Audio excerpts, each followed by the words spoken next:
Okay, but we've now got Brandon Marcello from the Alabama Media Group. He's going to tell us a little bit about the Bruce Pearl to Auburn hire. So, Brandon, thanks for being with us. We appreciate it. Hey, no problem.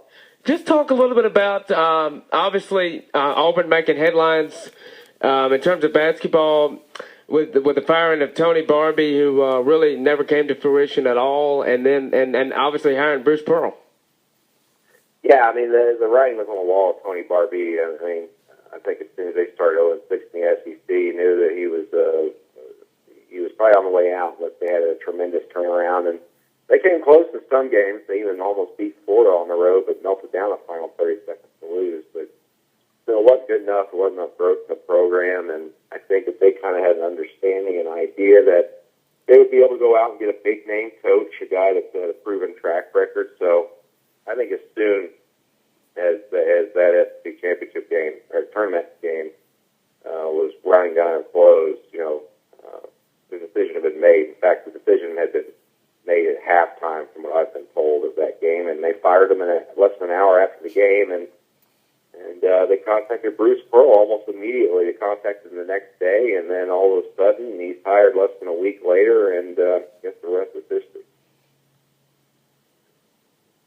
And just talk a little bit about, getting such a big name in Bruce Pearl to come to Auburn. Auburn obviously not making the tournament in 10 years since 2003. How big of a hire that was for Auburn and just the SEC basketball landscape in general? Well, I mean, it definitely makes an impact. I mean, the SEC has struggled so much on the national scale from the standpoint of, publicity and also just image.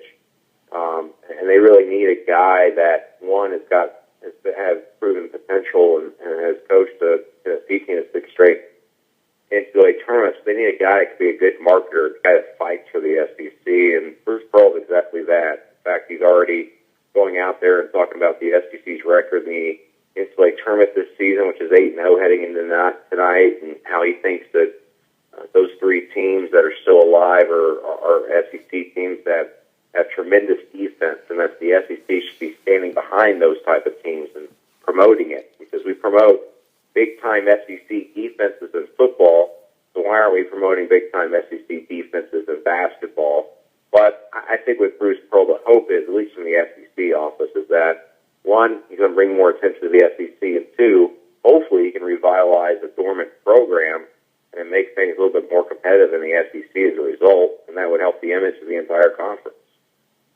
Right. Once again, we're talking to Brandon Marcello, the Auburn beat writer for the Alabama Media Group. Covers the whole state there. But and I really like that point by Bruce Pearl. They do promote the defense. And just look at a team like Tennessee. I mean, they've got some most physical athletes, and Kentucky's always got great athletes.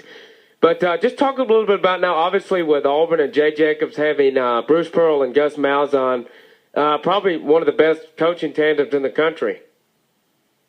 Yeah, I mean, it's definitely one that has fans, excited. Both those guys. I think also it's a recent trend here. It's been interesting, at least on a local level. Jay Jacobs, the athletics director, this is the guy that was very much on the hot seat back in late 2012 with Dean Chizik, and only winning 3 games. There's questions about Jay Jacobs' status, and what happens is Jay Jacobs stays on board, and he kind of starts revitalizing things from the outside in, from the inside out. And then, he makes some coaching changes of himself, and he's kind of followed this trend of finding established coaches and somehow bringing them to Auburn. Baseball, they brought Sonny Galloway in last spring, who was the baseball coach at Oklahoma, where he had taken into some super regionals and a lot of postseasons. He somehow got him to Auburn. The baseball program hasn't really had success in the last 5 or 6 years. Then softball, no, it's just softball, so to speak, but he brought in Quentin Myers as a new coach back last spring.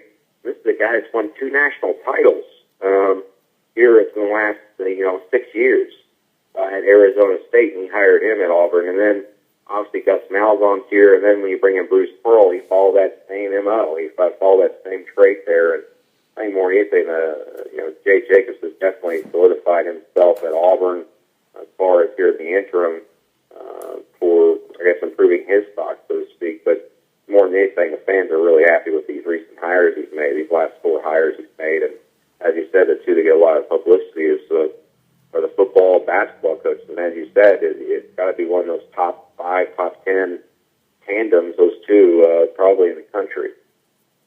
Right, and how long do you think of a rebuilding project it will be for Pearl, and then how important is it for him to reach out to some name brands associated with Auburn like Charles Barkley and Chuck Parsons and guys like that?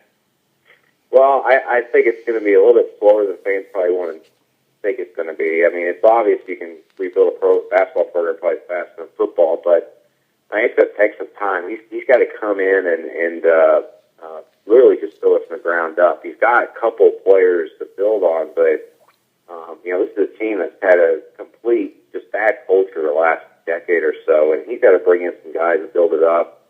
It's going to take a couple of years, I think, maybe 3 years or so, for them to get into that position where they're maybe getting in the NCAA tournament. And that's all dependent on recruiting. You got to see what type of kids he's going to be able to bring in here. I mean, Bruce Pearl is going to be a draw, but can you get kids to come play basketball at Auburn and kind of, quote unquote, take a chance on maybe not succeeding right away? It's going to be very interesting. I think obviously recruiting is important, but I'm really interested to see how and what kind of kids he's able to bring in his first 2 years on campus.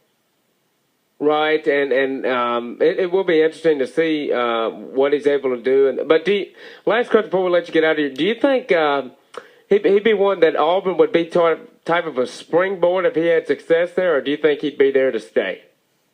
He says that he wants to revitalize his program and become a legend. He wants to have a legacy. He said he's trying to do that at Tennessee. He said other programs contacted him while he was at Tennessee, and he had no interest in leaving because he had restarted that program and got them all those NCAA tournaments, and he wanted to stay there. But obviously, after he lied to the NCAA and got that show cause penalty, he was fired. He says he wants to be able to come to Auburn and be able to restart his career, so to speak, and be able to join the likes of Cliff Ellis and Sonny Smith, the former coaches here at Auburn, the most successful coaches here, and he wants to be able to surpass them. He wants to be able to say, all right, I not only restarted that program, rebuilt it, but we were very successful, and I got them to back to the NCAA tournament, and once we got there, I was able to do some things. So I think more than anything, he wants to rebuild his image and do that. Plus, he's in a situation now where he's going to be paid so well, $2.2 million a year, that someone has to pay him a lot of money to be able to get him later down the road. Right. Well, Brandon, we appreciate the insight on Bruce Pearl going to Auburn, and I'm sure we'll get you back on here when football season rolls back around, because we know that's always king. But thanks for that, and we appreciate the time this afternoon, and we'll get you back on. But thanks again. All right. Thank you. All right.